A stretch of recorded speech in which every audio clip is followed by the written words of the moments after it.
Who are we? Beings who have transformed ourselves into wholeness. This is the last chapter in our story. We will now create a new human being. We will know who we are. It used to be said that if God wanted people to fly, God would have given them wings. The idea of humans flying seemed absurd. Have humans ever learned to fly like a bird? No, we don't flap our wings. But we found our own way to fly. We use propellers, jet engines, rockets. The methods for modifying our brain may turn out to be quite different than we anticipate, but we will modify it. We were living in a small town, Codell, Kansas, when President Kennedy announced that America would place a man on the moon.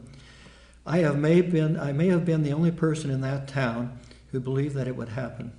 What a silly, impossible idea. Modifying our brain. What a silly, impossible idea. The revolution is coming, and it's coming fast. Humans and the human brain will be modified this century. I know that's difficult to believe.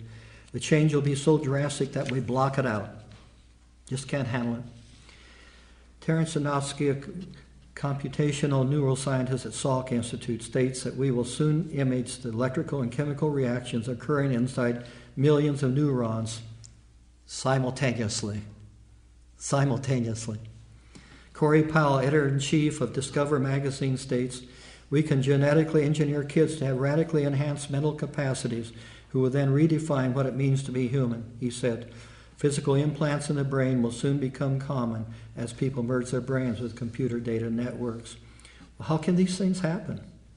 Information technology is growing exponentially, doubling every year. Various kinds of computers of immense power are now being anticipated and developed. Nanotubes and nanotube circuitry, molecular computing with the spin of electrons. Scientist and technician Ray Kurzweil states that by 2050, that would be 40 years, the non-biological parts of our brains will be many times more capable than the biological. We know that our great-grandchildren will be consistently more brilliant than we are. By the end of this century, humans will say, I am consciousness. The inner essence of ourselves can never be destroyed. Everything else around us will eventually be gone. But each of us is consciousness, and that remains. That is who we are. I am consciousness. Now, the current Time magazine, scientist Stephen Hawking states that when he dies, it's like someone has pulled a plug on his computer. Sorry, Stephen. Surprise!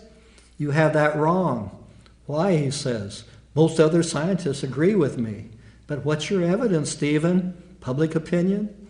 We have thousands of written testimony from reliable people who have experienced life after death.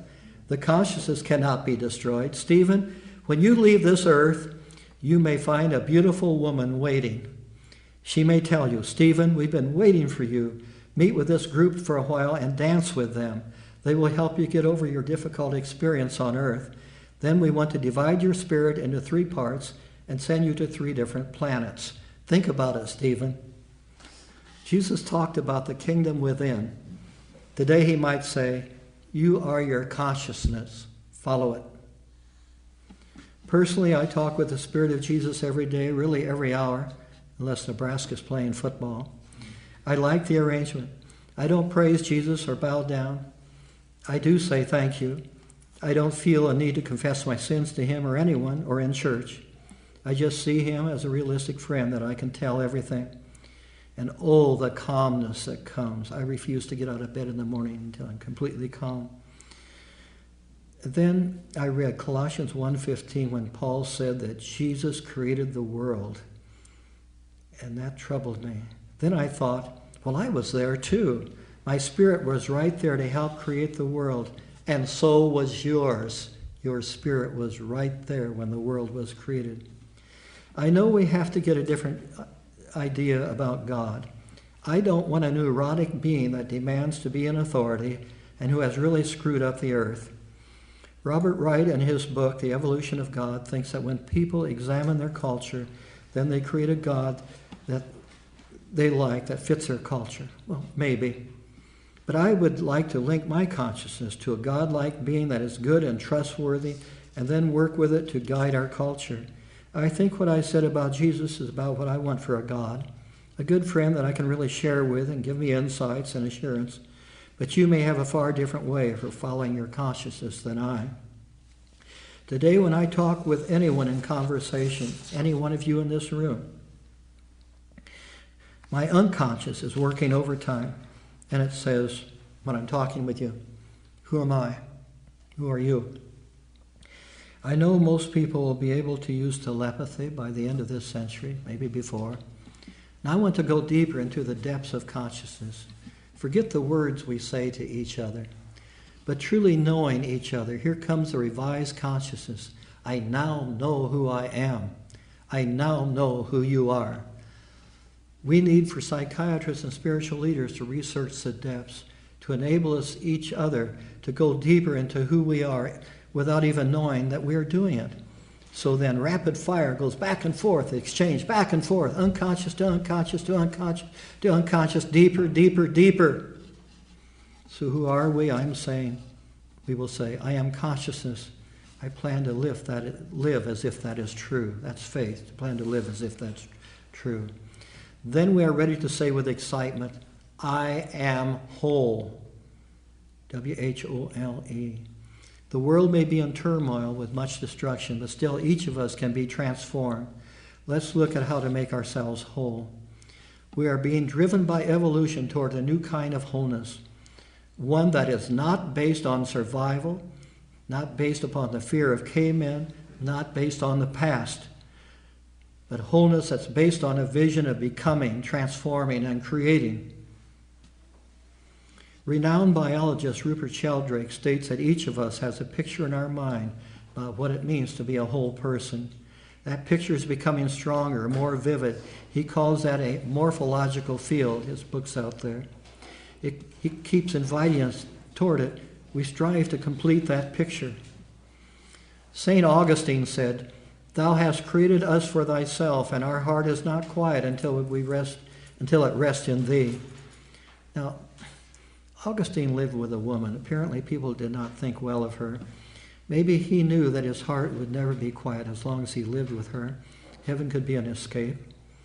But we do yearn. But today we would say that quite differently. Our heart is not quiet until we become whole.